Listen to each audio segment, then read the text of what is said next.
All right, there we go. That's a very, very beautiful trailer. Haha, number 2.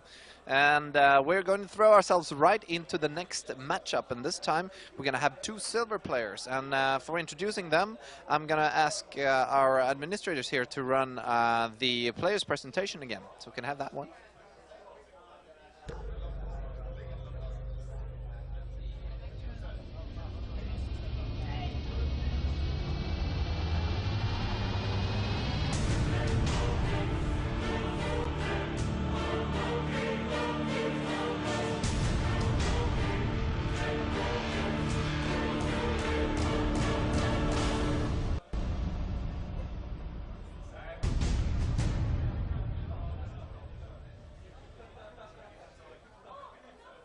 All right, with that powerful presentation, we're going to introduce our 2 Silver League players. We had an epic best of 5 between our 2 Masters players. Yes, it was a lot of fun. And now we're going to go into something completely different. We're going to have a Silver League matchup, or actually they're said to both be evaluated into Silver League by one of our Masters player who manages to know both of them. He stated one of them doesn't have an account, but he plays as a silver, and the other one's managed to get into gold, but plays as a silver. So hopefully we're going to get an even matchup here as well. What do you know about Silver League games? What's the main strategies? I don't know anything about Silver League games. No. I mean, I did play a Platinum on my friend's account last week, but I won with 2 Colossus and 2 War Prisms, so I guess you can do pretty much whatever you want in Silver League. That's true. You can do whatever you want in Silver League. It's gaming heaven for you if you want to try out builds that don't work on real people. Not that Silver League players aren't real people. Let's not be too mean to the Silver League players. It's awesome that we have 2 Silver League players who want to play against each other here. Shall we get this rolling? Here we go. Just have to figure out which color and which player and whatnot. So which color and which player and whatnot. We should have a game going pretty soon. And one of our players definitely wants to play pink and purple, but they can't. Oh, too bad. That's sad. Yeah, that's sad. The funny thing about playing 2 players that don't play StarCraft that much is that you can pretty much see anything out of these 2 players. Yeah, and, absolutely. I think either way it's going to be entertaining. And the thought process behind having these players play is, of course, to show that everyone can play this game. Exactly. Anyone should and can play this game, and we want to make everyone play this game. That's the whole point of it. So we want to show you that this tournament and StarCraft, of course, is not only for the people who are in Masters League, of course. So throw away your ladder anxiety and join the fun with the rest of us. Our 2 gamers are definitely trolling here to see which. I think they're playing on in Silver League. It's a whole different level of them trying to outplay each other mentally somehow. So the mental outplay started already in the lobby here, and they're writing a lot of strange stuff to try to get each other off the scale. All right, so we're going to throw ourselves into the game. And in the video, you already saw that we have 2 players, 1 Terran called Flily and 1 Protoss player called Jokerman. And I'm going to steal the introductions this time. Go for it, man. Yes, thank you. All right, I'm giving up. I can do this. So, and then it switched away. In the top right corner, we have our Terran player, which is going to be Flily. Give a nice hand for her. And in our lower left corner, we're going to have the Protoss player, who's going to be Jokerman. Give it up for him as well.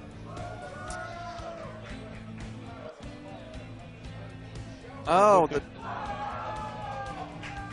the Terran player was moving his camera around. That's why the observer screwed up the following path. He said the Masters League players were just looking at their bases, while the while the Silver League players are microing all over the place already from the beginning.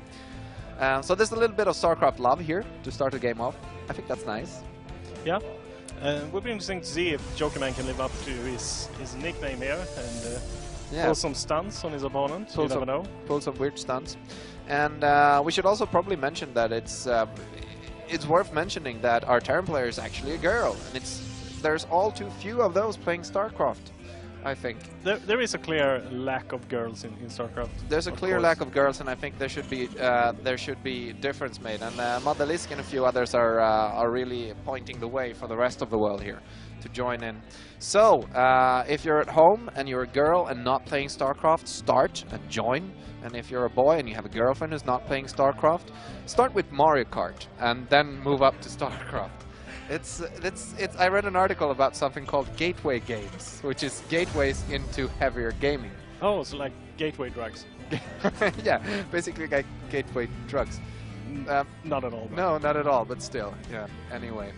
All right, so Jokerman is scouting like a boss here. Yeah, interesting from Flynn there. Actually doing a complete wall in, but then lowering the supply depot just to be mannered, just to let the probe in, and hey, take a look at my base. I'm not doing anything funky. And you know, pylon coming down inside already. And the question is that going to come into play later? Because, well, it's going to be a while until he has his warp tech up. What is this? It's and he's pulling get back into there. He's pulling all the workers to kill the pylon. She's expecting, I guess, a cannon rush. That's map hack in the brains. How did you know that? And the Marine is that's a douchebag Marine right there. He's just, nope, I'm not gonna help you kill that pylon. Alright, fair enough, we'll take the last shot. Alright, and Flily has a scout as well, but she's not really as active with her.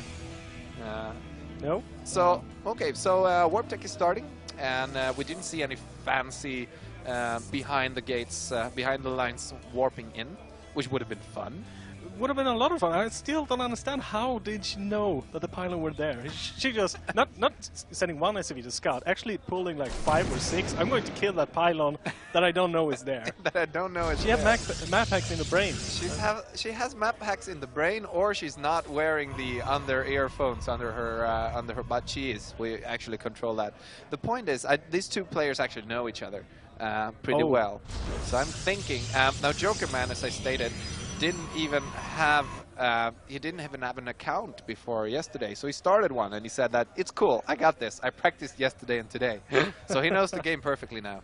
Oh, of course. Yes, and Flily actually is very well acquainted, to say the least, with Dash. So she's got I think he drilled her a little. Oh, not that way. Another way. I think he taught her the game. That's what I wanted to say. That's what everyone was thinking as well. I'm never going to say it now. All right, fair enough. So that was a big fail right there. Yep, that one was on me. It's cool.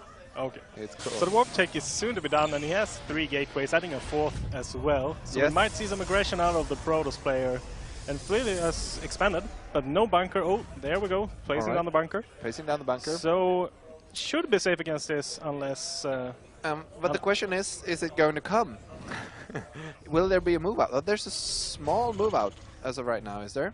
Yeah, moving out with 3 solos, but it seems like he's actually only using this 4 gate in a defensive posture, which is okay.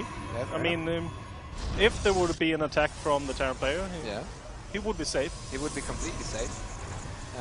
And that's the 4th gateway. We got a complete 4 gate into expansion. And in this position, I would say that the Terran player is quite clearly ahead. A nice economical advantage, has had that second base up a while already, and can mule it any way she sees fit, and she's very fit, I think, to hold the potential 4 gate pressure. Yeah, I like the build of the Terran player slightly more here, but that doesn't say that this game is in any way over. Absolutely not. Jokerman should be a bit more active with the chrono boost, maybe. He's floating 100 energy there. Maybe he hasn't picked that up on the 2 days he actually played the game. That chrono boost is a nice... it's a nice important upgrade. Yeah. Or a nice important feature to use. And he's got his Forge coming down, so 4-gate Forge. Which is, you very rarely see that, so it's hard to prepare for it, if nothing else, in Silver League. And we have an engineering base, so both of the players are thinking the same thing, I think, to just gear up with some upgrades. The question is she afraid of Dark Templars? She could be. She should be. I would be afraid of Dark Templars if I played against a silver player, for sure. That's true. I would be very afraid of those. Jokerman isn't making any Dark Templars yet. He doesn't have any tech at all, to be honest. Only 4 gateways, and he has the expansion. It's a very solid 4 gate. Yeah. I like the fact that he actually has put both the rally points on his natural expansion, making the probes go mine there, and spreading in the mountain. Yeah, and he's really managing to use that chrono boost as of right now, actually. So he's really building up his economy. Do we know difference in the worker amount? We have, well, they're both pretty close to each other, and the supply is about as even as it can be. And in this matchup, actually, yes, with even supplies, you're pretty even. Yeah, I would like to say. Floating 1500 minerals there, the Protoss player is. So. Sorry, right, so the Terran player is. So the Terran player is actually ahead, because if we count everything, then they're even. With that floating 1,300 minerals, then she has a bank. He doesn't. I'm thinking she's playing this out the serve kind of way. She's gonna start trading these armies very soon and replenish them quickly. Yeah, but how do you stack up larvas with Terran? You have to teach me that trick. That's like the key element in that strategy. Believe me, I will show you some of my platinum magic, man. Platinum magic. I know this stuff. I hope you do. I know this stuff. And yeah, I'm playing against platinum, and I'm still afraid of Dark Templars. You never stop being afraid of Dark Templars, I think. Everyone is afraid of Dark Templars, especially Artosis. Especially Artosis. He has nightmares about those guys. Yeah. He does. It's horrible. So going for the charge and the +1 attack there, so Protoss player is thinking about getting a lot of gateway units, namely Zealots. It seems like it, and he's moved out to grab the watchtower to see if anything is happening. Not much happening though, but the Terran player is sort of looks like flily is thinking of moving out with a small push soon. I hope that for the sake of the watching quality of this of this whole game. Well, there are many upgrades that are starting to line up, with a +1 just finishing, the combat shield soon to be done, and also a couple of medevacs. So this is a good timing if flily wants to push, of course.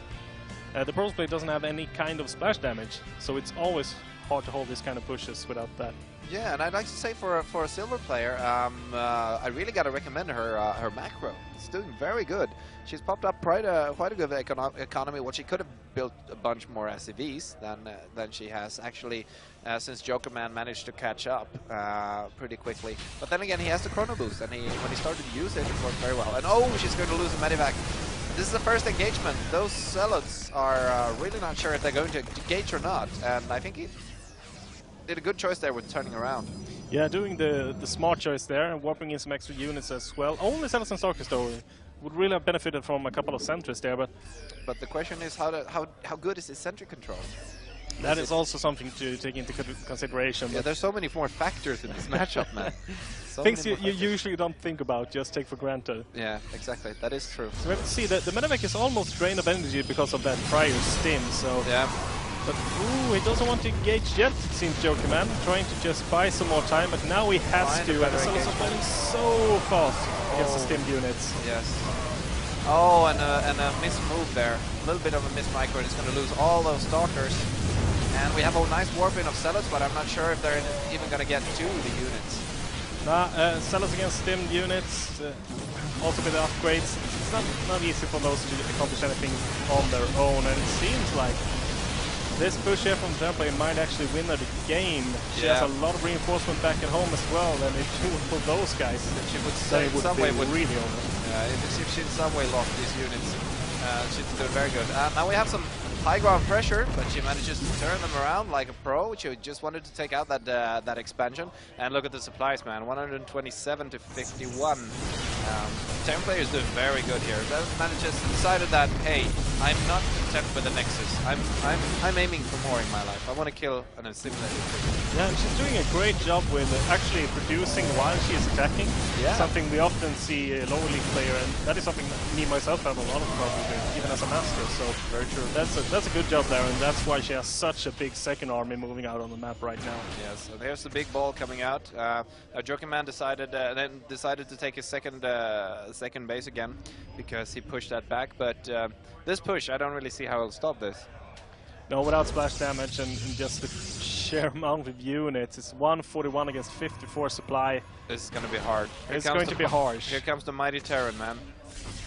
One stim A move. That's the way you do it in this situation. And that's the reason. I think this is something that players should not be afraid of doing at this level. If you don't have the micro to micro your units and macro at home, don't do it. Don't do it. A move, man. There's nothing you need.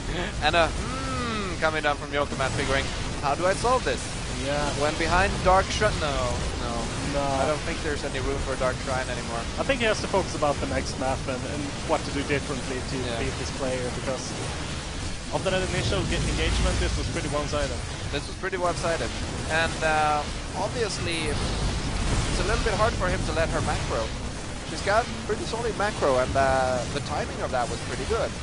Yeah, so I like the timings with the +1 and all the viable bio upgrades. So exactly. So this would have been hard to hold for a say gold player. Most definitely. Even a platinum player would have a hard time with this. Jokerman all in, sends all of his workers, and no. And a GG from Jokerman. So a very well played game from flily for our first game here. And we have huge applause, I guess, coming here. I hope so. They should give her awesome applause. So a 1-0 so far in a quite eventless game, I have to say. Well, it had its moments. I mean, the early pylon and the early pylon that was kind of epic. That was kind of epic. That was awesome, actually. Yeah, that was pretty cool. How did she know? I have to check the replay on that, but it is kind of funky how she actually knew it was, but she didn't scout it. She just sent a bunch of SFVs, did she? Yeah. Her spider senses had to be spider senses tingling. Yeah. Super tingled.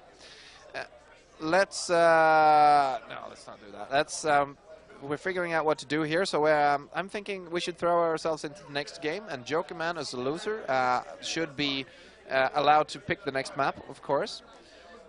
What's happening with the players? Do they wanna go? What was it? Just spider senses? Yeah, pure spider senses. Pure spider senses. Yeah. I've done that actually. I've seen that. And the point was, if she saw the worker going into the base and he disappeared for a while, then she must have figured out they was doing something suspicious. Yeah, that's most likely it. Yeah, because at that level, you're basically hoping that your opponent didn't notice your scouts thinking. And I've won a lot of games up in against diamond players with pylons in their bases. So I mean, even the pros lose against that sometimes. Yeah, I don't know if you remember, but I think it was an MLG where In Control did it against TLO. Yeah, I think I saw actually that. just pulled it off, and TLO had nothing to say about it. So angry, so angry. Not Hydra hallucinated Void Ray angry, but still upset. Still upset.